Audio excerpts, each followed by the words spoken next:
Con la muerte de Francisco I. Madero el 26 de marzo de 1913, Venustiano Carranza, en ese momento gobernador de Coahuila, proclamó el Plan de Guadalupe, un documento redactado el 26 de marzo de 1913 que pretendía eliminar cualquier pretensión de legitimidad que el gobierno de Victoriano Huerta pudo haber tenido y anunciaba la convocatoria a las elecciones una vez que la paz se hubiera restablecido. De esta forma, Carranza justifica y organiza sus tropas para hacer frente al ejército federal y derrocar a Huerta, con el compromiso de que una vez que su ejército entrara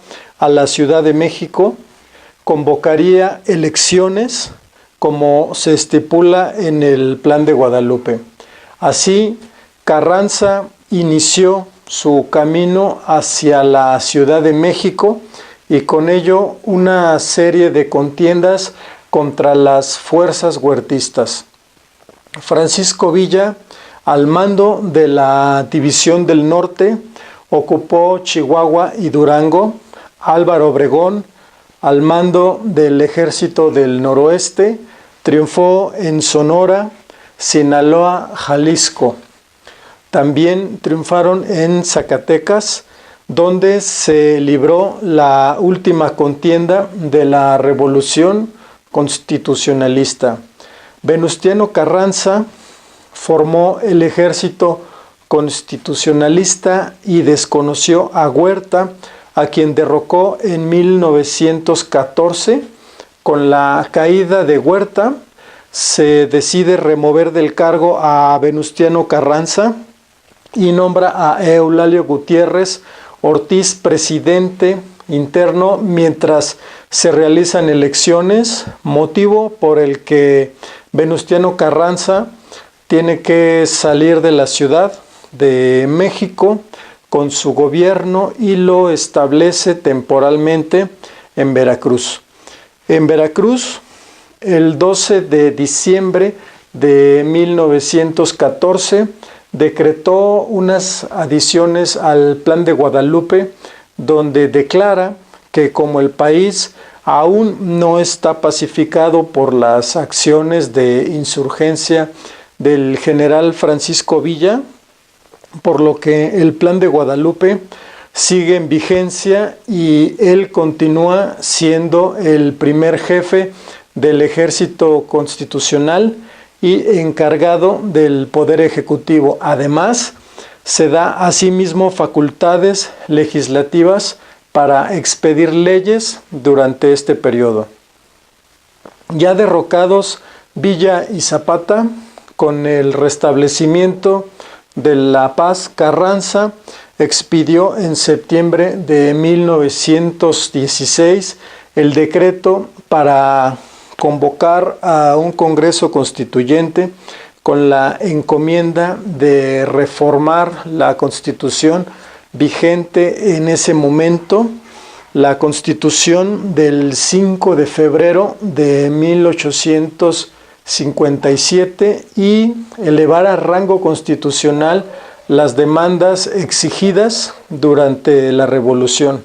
El 1 de diciembre de 1914, en la ciudad de Santiago de Querétaro, en el Teatro Iturbide, el Congreso Constituyente abrió sesiones y contó con diputados de todos los estados y territorios federales del país, con excepción de Quintana Roo.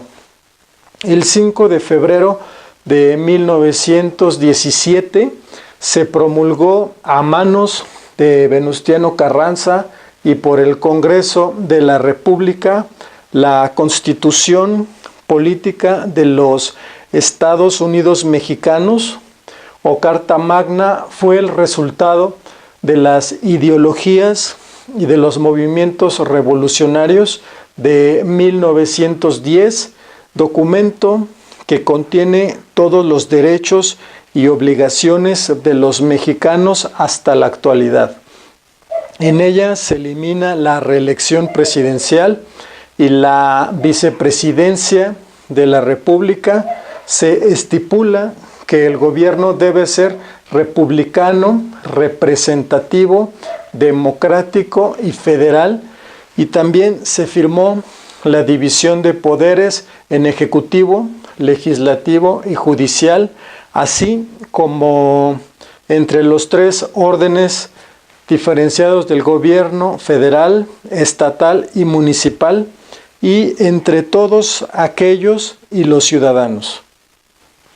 Fija las bases para el gobierno y para la organización de las instituciones.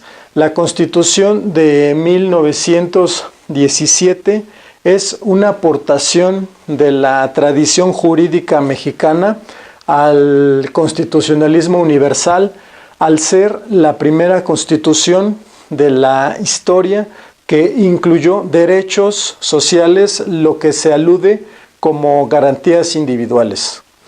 La Constitución política de los Estados Unidos mexicanos está formada por una parte dogmática en la que se establece de manera no limitativa los derechos y libertades con los que cuenta el pueblo mexicano.